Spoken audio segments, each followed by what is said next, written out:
So I used to coach a lot of people. I don't coach anybody now. So what it was, my first question was, okay, what are you willing to give up? What are you willing to sacrifice?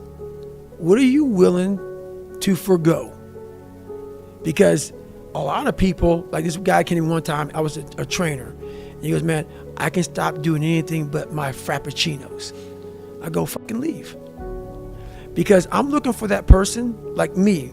People, it's hard for people to understand how I lost 106 pounds in less than 3 months. I sat down at the table and I said to myself, what are you willing to give up? Everything. And when people come to me with that kind of mindset, I can work with you. When you are willing to strip yourself down to nothing and give everything, that's who I want to work with. Because now I can mold you into exactly who you want to be. When you put these restrictions up, and that's why my first question is, how bad do you want this? If it's as bad as you want to live or breathe or sleep, whatever the hell it may be, I can work with you. But a lot of people, most people don't want it that badly, which is why they always ask the question, man, how did you get to where you are? You know how to do it. You know exactly how to be you or how to be me. You don't want to do it. So I can't make you do it, and nor do I have the time or energy to force you into that place that I know you have to be to do it. There's no luck in this game, man. It may be a little bit of luck, but the luck happens after you bust your ass and you put yourself in that lucky situation. Luck doesn't happen. You put yourself in that situation where luck might happen. And that's what people don't know. But to get there, luck ain't gonna happen. You have to put yourself in that situation, man. It takes a lot of work. Our culture has become hooked on the quick fix, the life hack efficiency. Everyone is on the hunt for that simple action algorithm that nets maximum profit with the least amount of effort. There's no denying this attitude may get you some of the trappings of success if you're lucky, but it will not lead to a callous mind or self-mastery. If you want to master the mind and remove your governor, you'll have to become addicted to hard work, because passion and obsession, even talent, are only useful tools if you have the work ethic to back them up.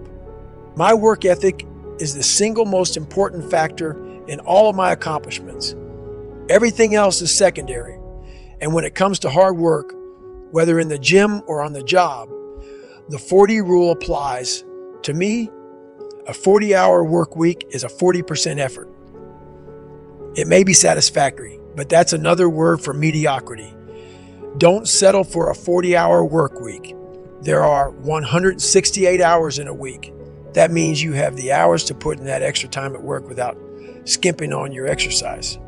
It means streamlining your nutrition, spending quality time with your wife and kids. It means scheduling your life like you're on a 24-hour mission every single day. The number one excuse I hear from people as to why they don't work out as much as they want to is that they don't have time. Look, we all have work obligations. None of us want to lose sleep, and you'll need time with the family or they'll trip the fuck out. I get it. And if that's your situation, you must win the morning. When I was full-time with the SEALs, I maximized the dark hours before dawn. When my wife was sleeping, I would bang out a 6 to 10 mile run. My gear was all laid out the night before. My lunch was packed, and my work clothes were in my locker at work, where I shower before my day started at 7:30 a.m. On a typical day, I'd be out the door for my run just after 4 a.m. and back by 5:15 a.m. Since that wasn't enough for me, and because we only owned one car, I rode my bike. I finally got my own 25 miles to work. I'd work from 7:30 a.m. to noon and eat at my desk before or after my lunch break. During the lunch hour, I'd hit the gym or do a 4 to 6 mile beach run, work the afternoon shift, and hop on my bike for the 25-mile ride home. By the time I was home at 7 p.m., I'd have run about 15 miles, rocked 50 miles on the bike, and put in a full day at the office. I was always home for dinner and in bed by 10 p.m., so I could do it all over again the next day. On Saturdays, I'd sleep in until 7 a.m. It a 3-hour workout, and spend the rest of the weekend with Kate. If I didn't have a race, Sundays were my active recovery days. I do an easy ride at a low heart rate, keeping my pulse below 110 beats per minute to stimulate healthy blood flow. Maybe you think I'm a special case or an obsessive maniac. Fine, I won't argue with you. But what about my friend Mike? He's a big-time financial advisor in New York City. His job is high pressure, and his workday is a hell of a lot longer than 8 hours. He has a wife and 2 kids, and he's an ultra runner. Here's how he does it. He wakes up at 4 a.m. Every weekday, runs 60 to 90 minutes each morning while his family is still snoozing, rides a bike to work and back, and does a quick 30-minute treadmill run after he gets home.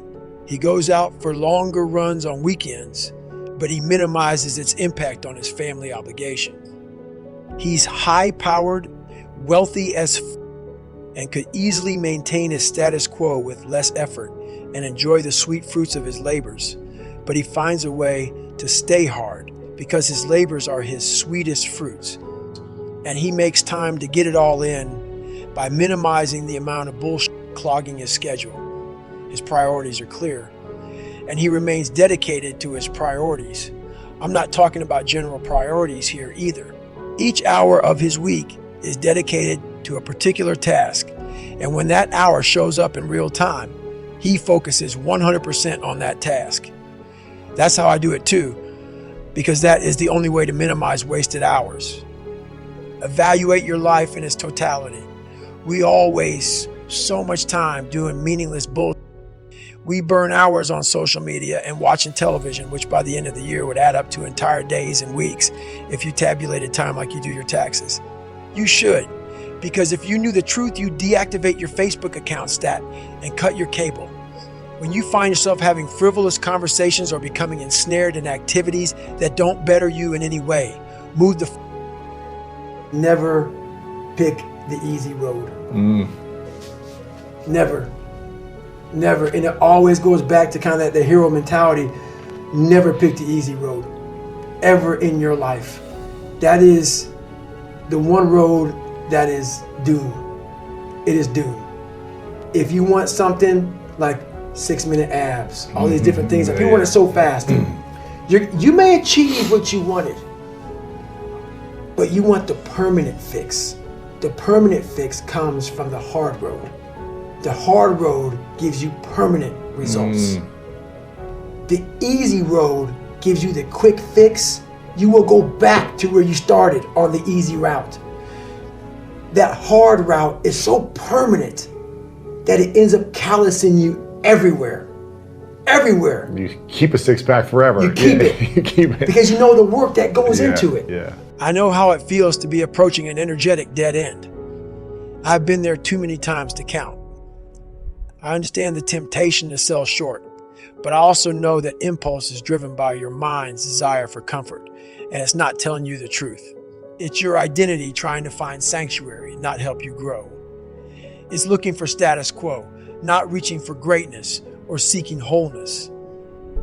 But the software update that you need to shut your governor down is no supersonic download. It takes 20 years to gain 20 years of experience. And the only way to move beyond your 40% is to callous your mind day after day, which means you will have to chase pain like it's your damn job. Imagine you're a boxer and on your first day in the ring, you take one on your chin. It's gonna hurt like fucking hell, but at year 10 being a boxer, you won't be stopped by one punch. You'll be able to absorb 12 rounds of getting beat the down and come back the very next day and fight again. It's not that the punch has lost power. Your opponents will be even stronger. The change has happened within your brain. You've calloused your mind. Over a period of time, your tolerance for mental and physical suffering will have expanded because your software will have learned that you can take a hell of a lot more than one punch. And if you stay with any task that is trying to beat you down, you will reap rewards. Not a fighter. Say you like to run but have a broken pinky toe. I'll bet if you continue running on it, pretty soon you'll be able to run on broken legs. Sounds impossible, right? I know it's true. because I've run on broken legs, and that knowledge helped me endure all manner of agonies on the ultra circuit, which has revealed a clear spring of self-confidence that I drink from whenever my tank is dry. But nobody taps their reserve 60% right away or all at once. The first step is to remember that your initial blast of pain and fatigue is your governor talking. Once you do that, you are in control of the dialogue in your mind, and you can remind yourself that you are not as drained as you think, that you haven't given it your all, not even close. Buying into that will keep you in the fight, and that's worth an extra 5%. Of course, that's easier read than done.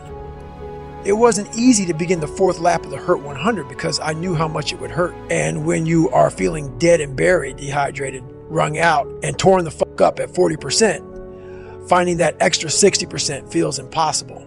I didn't want my suffering to continue. Nobody does. That's why the line fatigue makes cowards of us all is true as shit. Mind you, I didn't know anything about the 40 rule that day. The Hurt 100 is when I first started to contemplate it, but I had hit the wall many times before, and I had learned to stay present and open-minded enough to recalibrate my goals, even at my lowest. I knew that staying in the fight is always the hardest and most rewarding first step. Of course, it's easy to be open-minded when you leave yoga class and are taking a stroll by the beach, but when you're suffering, keeping an open mind is hard work.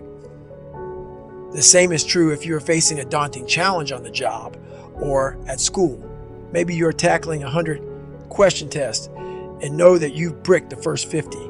At that point, it's extremely difficult to maintain the necessary discipline to force yourself to keep taking the test seriously. It's also imperative that you find it, because in every failure there is something to be gained, even if it's only practice for the next test you'll have to take, because that next test is coming. That's a guarantee.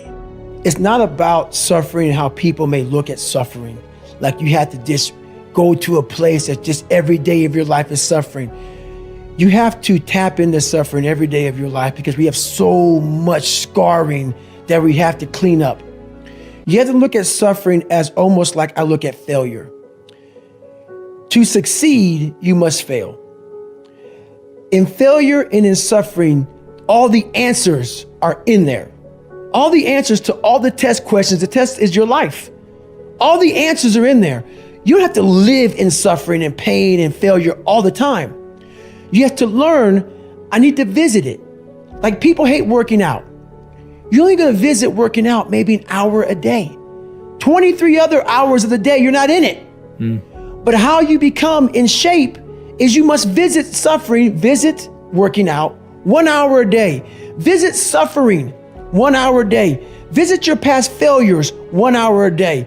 The relationship with it is the answers are in there. They are in there. Within the suffering, go in there, and I call it the live autopsy. The live autopsy. How you find out someone died? They crack you open after you're dead. How you can live is do it while you're alive. Go back in your brain, crack it open while you're alive. Don't wait until you're dead to figure out why you died. Do it while you are living. Go in there, go into the suffering, go into the pain of your life and say, why did this suck for me so bad? Why am I afraid of all this stuff?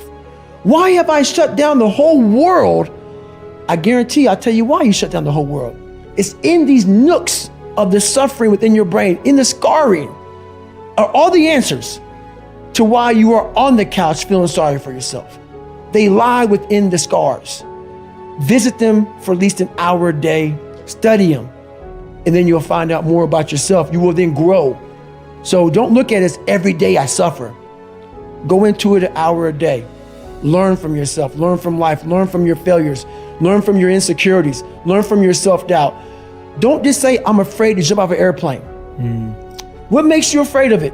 Study it. That's why I studied my mind. Why I became so powerful in the mind is because I realized I was weak. So instead of running away from the mind, I dove into it and said, what is making me weak? Oh, this makes sense. I came from hell. I came from a place that beat me down to nothing, which is why I'm afraid. All this makes sense. So systematically, one by one, I went back and met every single person in my mind, every situation. I went one-on-one with them again in my mind and said, okay, let's now revisit this. And that's how you do it. That's how it works.